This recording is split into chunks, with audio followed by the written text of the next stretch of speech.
Hi, and welcome to another episode of Content Marketing And. It is January 15th, 2016, and today we're going to be going over content marketing and paid search, a topic that I can't say I'm an expert in, certainly dabbled in it, ran it exclusively for a couple years a long time ago. Always loved the data that came along with it. I was fascinated by it. It's always been a part of my program, and today I want to talk about why it's really important, an important element to have a successful content marketing program for your company, for your business, whatever you might need it for. So using, once again, the mantra that I always talk about at the beginning of these things is I believe that content marketing is the only marketing left. And so if that's the case, paid is a huge part of marketing. It still gets one of the largest budgets that most companies have dedicated for marketing. So it's really important to see why this is useful. Now, this is going to be going over some high levels, elements and thoughts that I have on this, but certainly we'll be having multiple discussions on this in the weeks to come, including maybe bringing in one of my paid experts as well to help go through this with me. But first I want to talk about with a real problem, a real problem most people struggle with, and myself included, and it is this: if you build it, they will come mentality. Not just because I enjoy the film, but really I got so frightened being in SEO for so long about bad link building practices and the penalties that can come along with that, and all those other scare tactics that Google used to talk about at all the conferences. And so I would kind of attribute to the link earning mentality. So I knew content was important. I knew it was very important. It was at the front of all my strategies for all my businesses, all the clients I've worked with in the past. And it works to some degree. All right, if you do create really good content and you have a good enough brand, people will find that content to an extent, but not at the level that you need them to.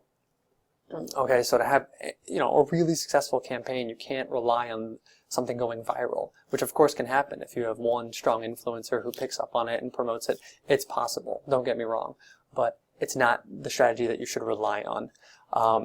So you have to think more in terms of, if you build it and you promote it, they will come.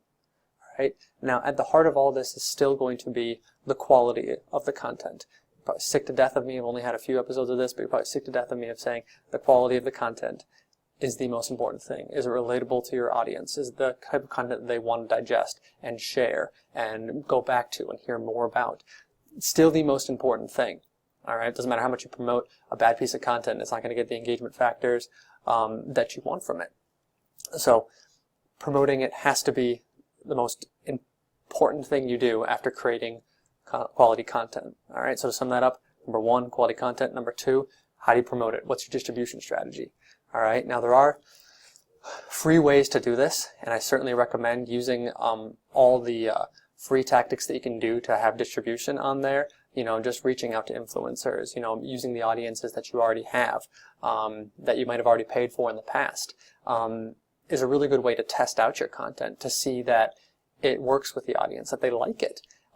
Because before you put some money behind anything, you want to make sure that it's going to work and that it's engaging with your audience. You can't just rely on, I think it does. That's not going to work. So keep that in mind. That maybe test it with your current audience, test it with free tactics, using your social channels, things like that. That's great. But then when it's really time, when you have a piece of content that you see is engaging, don't be happy with just okay numbers or good numbers. If it's engaging with that, let's reach out to people that you know your audience, the type of people that are interested in it. Let's leverage the value of paid. Paid can get very in-depth, especially on social channels. Why wouldn't you use things like, Facebook and LinkedIn with how in-depth you can get with who you're targeting? Don't sit on that content, all right? And then you got to really kind of, put your money where your mouth is, so to speak, and put up some money and promote the hell out of that content, all right? The stats around how valuable it is to have content marketing, to have engagement on your website, on your content, and building out those audiences are the ones who are going to stick with you and really bring your company to another level. Right? So it's important that you get their content out there. So don't just sit on it. Pay for it, pay for it, make sure, and you're not going to annoy your audiences with ads. If you make it targeted and you know it's there, people are going to be more than happy to watch it. Hell, it's gotten so advanced these days, I can't always tell on social channels if it necessarily is a paid thing. And even if it is, I don't care. If it's relevant to me and I want to look at it, I don't care if somebody's paying for it. Great. They're paying to entertain me, to inform me. That's fine. That's just a great way. So that's just a very simple mentality to have, is if you have something good enough, then promote it. All right? Have some courage. Promote it. So when it all boils down to it, I sometimes think of people on the paid side and people on the content marketing side, or maybe even like SEO, user experience side, are very, very different, because paid is all about driving results. You have all the data, completely separate mentality. That's not going to work. All right. Nor is it's not true.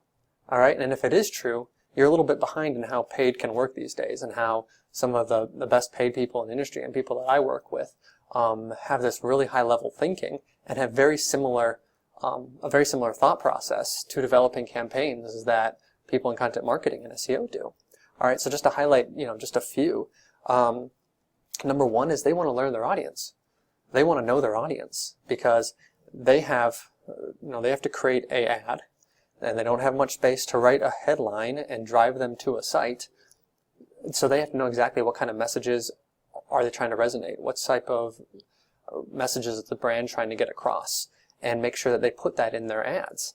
And they can actually see the data of click-throughs and everything like that, including, it's so easy for them to test that data is valuable to you. Is this message relevant? Is this message resonating with the audience? And then when you think about the quality on the landing page is the most important thing. Everybody knows that. All right, and don't think paid are just interested in getting people to click through. No, they want people to be engaged and create whatever action that is. Is it either just to read the piece of content? Is it filling out a lead form? Is it actually buying something? That's important, but they know the only way that can happen is through having a really engaging piece of content and having a good landing page that people land on. And some of the best ways to do that in tactics is storytelling, believe it or not. If you don't think paid search people think about storytelling, you're wrong. It's about that headline leads to a landing page, and you want that headline to be almost the start of the story leading into the main part of the story. That's what's important to them. And storytelling is at the heart of every content marketer, and it's important to realize that's also the same. And another shared tactic and a shared goal is beyond just getting leads, it's building up an audience, building up subscribers. So if it's coming to a landing page to get subscribers, that's a goal. And we know that, Joe Paluzzi, Robert Rose all tell us that getting building up an audience is the most important thing you can do, because then any piece of content that you put out there and promote, people are going to find naturally. They're going to go looking for it, and they're going to think of you as an authority in that space. So that's important. And these are just going over a few of the similarities of shared goals and tactics. And if you're not paying to promote your content, you're behind. All right. Study from CMI shows that 87% of content marketers are going to be putting more paid behind their content next year. So, not there yet. You should get there. Most people are doing it, so you should as well. And just to go over, some of the, final thoughts is the number one roadblock people are having when it comes to promoting their content. They buy into it, they want to do it. Number one is they don't have enough budget for it. All right, so that's talking to your bosses, it's talking to the company as a whole, letting them know how important it is that we promote this content. All right, it's really important that we do this. So getting more budget is going to be the number one thing. And the two most pieces of content that seem to work best with paid is white papers and blogs. So pieces of content that people are interested in reading about, the more quality the better, the longer, the more in depth. That's the stuff that's worth promoting, because we know people who read that are more likely to engage. If they engage like a long form piece of content that has a lot of information that is useful to them. And most importantly, ever look at a mobile device? Paid takes up a hell of a lot of that screen space on the first one. So organic won't always cut it. Just having every piece of content isn't, so pay to get it. Thank you again. I will be back next week, and as usual, write any thoughts, feedback that you have for me, or topics you want me to cover in the future. All right, thank you.